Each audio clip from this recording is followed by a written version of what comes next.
नमस्कार, मैं रवीश कुमार। वंदे मातरम पर राज्यसभा सांसद संजय सिंह के भाषण की बहुत चर्चा हो रही है। संजय सिंह ने ऐसा क्या कहा, उसकी बात हम इस वीडियो में करेंगे, लेकिन उनके भाषण के जिस हिस्से की चर्चा सबसे अधिक है उसका जवाब बीजेपी और आरएसएस को देना चाहिए। संजय सिंह ने जिस तरह से आरएसएस के इतिहास पर सवाल उठाए, दरअसल उस पर कभी ठीक से बात नहीं होती।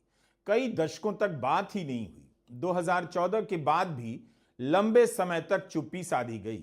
अब जाकर विपक्ष आरएसएस और बीजेपी के इतिहास को लेकर बात कर रहा है। बात करने से पहले तैयारी कर रहा है।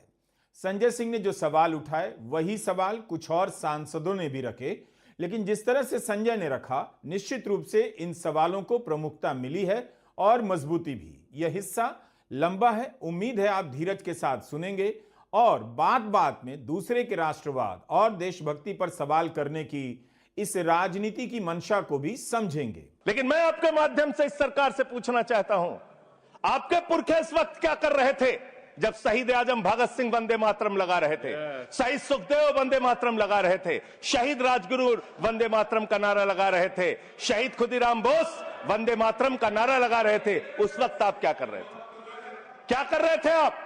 वंदे मातरम का नारा लगाकर लोग जेल गए, लाठियां पड़ी उनको। मैं आपके माध्यम से इस सरकार से पूछना चाहता हूं, आरएसएस के 4 लोगों का नाम बताओ जो वंदे मातरम नारा लगा के जेल गए। उनका नाम बताओ आप। 4 लोगों का नाम बताओ आप। अपने 4 पुरखों का नाम आप बताओ। आप नहीं बता सकते क्योंकि आजादी के आंदोलन में आपका कोई इतिहास नहीं। आजादी के आंदोलन में आपका कोई इतिहास नहीं, यही आपकी कुंठा है। तो इसलिए कभी आप कहते हो सरदार वल्लभ भाई पटेल आपके हैं। अरे भैया, सरदार वल्लभ भाई पटेल ने आरएसएस के ऊपर बैन लगाया था, यह रिकॉर्डेड हिस्ट्री है। और जब 18 महीने जेल में रखा गया आरएसएस के लोगों को राष्ट्रपिता महात्मा गांधी की हत्या के अपराध में, जब उनको छोड़ा गया, बैन हटाया गया, तो उसमें शर्त लगाई कि आप राष्ट्रीय ध्वज को मानेंगे, यानी कि आप तिरंगे झंडे को भी नहीं मानते थे।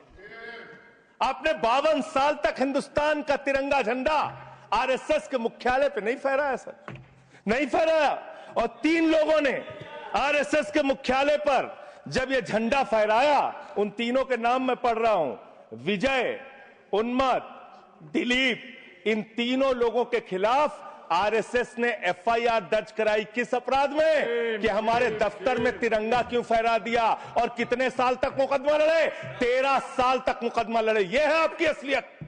आप तिरंगे का विरोध करते हैं, भारत के राष्ट्रीय ध्वज का विरोध करते हैं। जो लोग तिरंगे और राष्ट्रीय ध्वज का विरोध कर सकते हैं वो भारत माता के सच्चे सपूत नहीं है, वो नहीं है हमारे निगाह में। गांधी की हत्या